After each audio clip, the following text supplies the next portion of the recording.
For the last 20 years, scientists agreed on how the universe would die. It would just fade out. A slow, dark, lonely freeze, every star burning out one by one. Every galaxy drifting so far apart that even light can't cross the distance between them. Every atom slowly decaying into nothing. That was the plan, the ending. We were sure of it. We were wrong. Here's the story we thought we understood.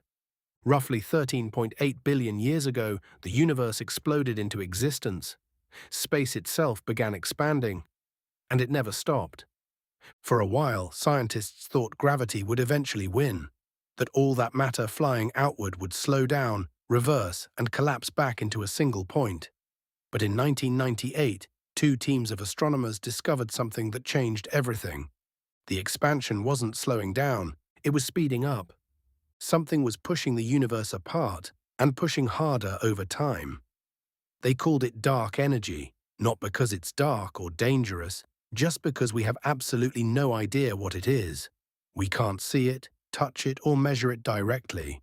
We only know it exists because galaxies are flying away from each other faster than gravity alone can explain. Think of it like this.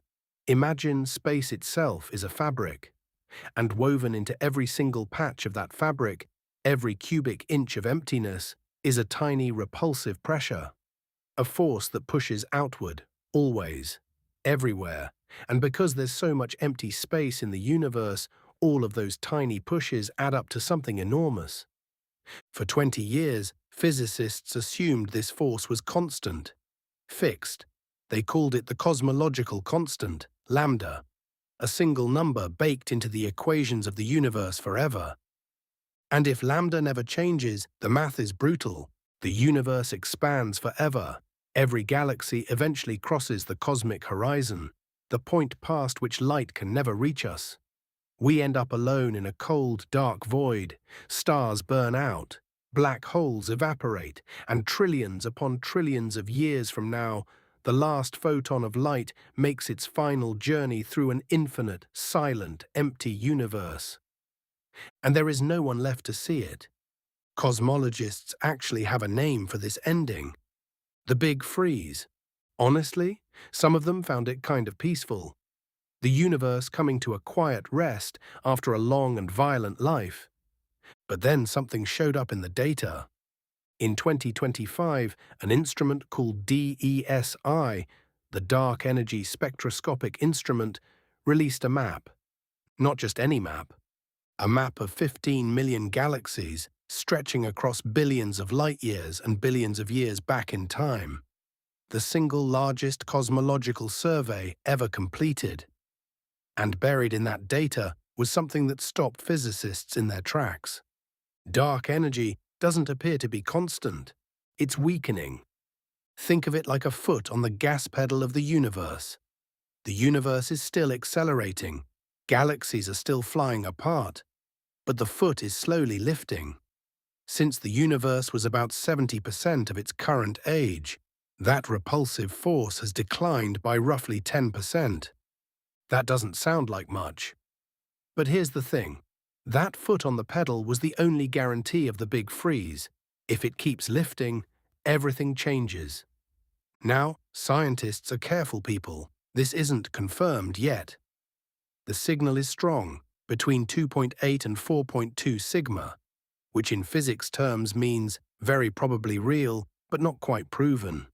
The Vera C. Rubin Observatory in Chile is coming online now and will map 20 billion galaxies over the next decade to verify this. But the direction the data is pointing is clear enough that physicists are already doing something remarkable. They're rewriting their models of how the universe ends. DESI co-chair Mustafa Ishak put it simply: "We thought before that the universe will keep just expanding. Now it is back to the table that the expansion also has the possibility that it will stop, and then it will collapse. The Big Freeze might not be the ending after all. So what is? If dark energy is changing, then the fate of everything depends on one question. Where does it go next? There are 3 roads, and each one leads somewhere completely different. Road 1, dark energy gets stronger. This leads to something called the Big Rip. The expansion accelerates so violently that eventually, not just galaxies, not just solar systems, but atoms themselves are torn apart by the stretching of space. Reality literally comes apart at the seams. Terrifying. But DESI's data says the force is weakening, not strengthening.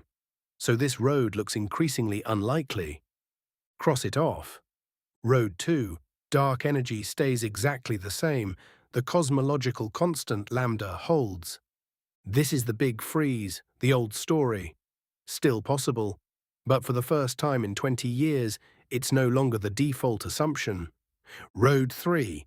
Dark energy keeps weakening and eventually goes negative. This is the road the data seems to be pointing down. Here's what that means. Right now, dark energy is a repulsive force. It pushes everything apart. But if it flips sign, that same energy becomes attractive. Instead of pushing galaxies away, the energy of space itself starts pulling things together. Suddenly, gravity, which has been losing for 10 billion years, finally wins. The expansion slows, halts, reverses, and the universe, which has been on a 13.8 billion year sprint outward, turns around and sprints back in. This is the big crunch. And physicist Henry Ty at Cornell, who spent his career modeling the end of the universe, said recently, "For the last 20 years, people believed that the cosmological constant is positive. The new data seem to indicate that the universe will end in a big crunch." 20 years of consensus, overturned by a map of 15 million galaxies. But here's what really should make your stomach drop. We know when. Physicists at Cornell and the Donostia International Physics Center used the DESI data to calculate a timeline. Their best estimate for the total lifespan of the universe, 33.3 billion years. Let that sit for a second. The universe is currently 13.8 billion years old, which means something deeply strange. We are almost exactly at the halfway point. You are watching the universe at half-time. And here's the part that should make you feel something. The expansion phase, the part we're in right now, spans roughly 25 billion years of slow, gradual growth. But once gravity wins and the collapse begins, that phase takes only about 8 billion years. The universe spent billions of years slowly breathing out, and it will sprint back in 3 times faster than it expanded, like a rubber band that has been stretching for eternity, and then snaps. The collapse, once it starts, is fast, cosmically, terrifyingly fast, and we're sitting at halftime with no idea what the second half looks like. So what does it actually look like? If the universe collapses, how does it happen? The first sign would be almost beautiful. Right now, distant galaxies appear red-shifted. Their light gets stretched out as they race away from us. The wavelengths elongate toward the red end of the spectrum. But in a collapsing universe, galaxies would start drifting back toward each other. Their light would compress. Blue shifted. Over billions of years, the night sky would slowly change color. Galaxies that currently look red, then orange, then yellow, would drift toward blue, the cosmos turning cold and fierce at the same time. And then it would get worse. You know the cosmic microwave background, the faint radiation left over from the Big Bang. Right now it's a whisper, a hum at nearly absolute zero, spread evenly across the whole sky. It's so cold and so faint that you need specialized equipment to detect it. In a collapsing universe, it would begin to heat up. Slowly at first, then faster. The universe, compressed into an ever smaller volume, would begin rerunning its own birth in reverse. Galaxies would stop being isolated islands of stars. They would start bumping into each other, not occasionally, as they do now, but constantly. Collisions becoming the rule instead of the exception. Stars ripped from their orbits, black holes devouring entire galaxies. Everything merging into a roiling ocean of fire. The background radiation would reach temperatures that would sterilize any remaining planet.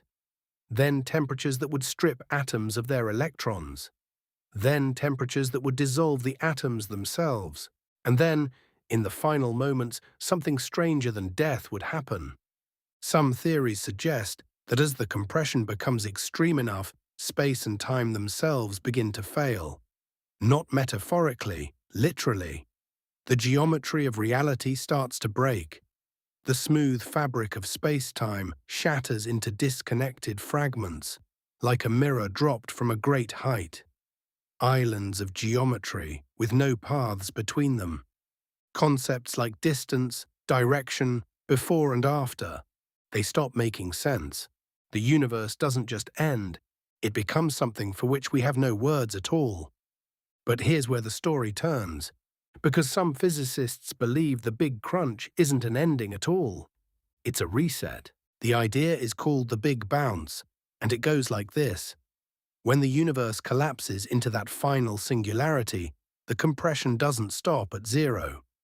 Quantum mechanics puts a limit on how tightly matter and energy can be squeezed together. When that limit is reached, the universe hits bottom and rebounds, explodes outward in a new Big Bang. A new universe with new physical constants, new rules, new possibilities, new galaxies, new stars, new planets, perhaps new life. And here's the mind-bending part. Ours might not be the first. The universe we live in might itself be the child of a previous collapse. A bounce that happened before our Big Bang, before time as we know it. And it might not be the last. Think about what that means for the ending we feared. The old story was this. The universe begins in fire, lives its life in light, and dies in cold and darkness. A single event. A one-time cosmic accident with no second act. But if the Big Bounce is real, the universe isn't a story with an ending. It's a heartbeat. Expanding, contracting, expanding again, each cycle potentially different, each universe its own experiment. Ours just one chapter in something that has no first page and no last. The big freeze, the lonely, cold, empty death we spent 20 years preparing ourselves for, was never coming. The universe isn't quietly fading. It was always going to do something far more interesting. It was going to try again. Now, I want to be honest with you. The Big Bounce is still theoretical. We don't know if it's real. We don't even know with certainty that dark energy is weakening. The Vera Rubin Observatory is watching, and in the next 10 years, we might finally get an answer. But for the first time in 2 decades, the question is genuinely open. The fate of everything, every galaxy, every star, every atom, everything that has ever existed, is back on the table. And that, in a strange way, is the most wonderful thing I've told you today. Which ending do you want? The big freeze, the quiet, peaceful, lonely dark, the big crunch, the violent, terrifying compression, or the big bounce, the universe that never truly ends? Thanks for watching.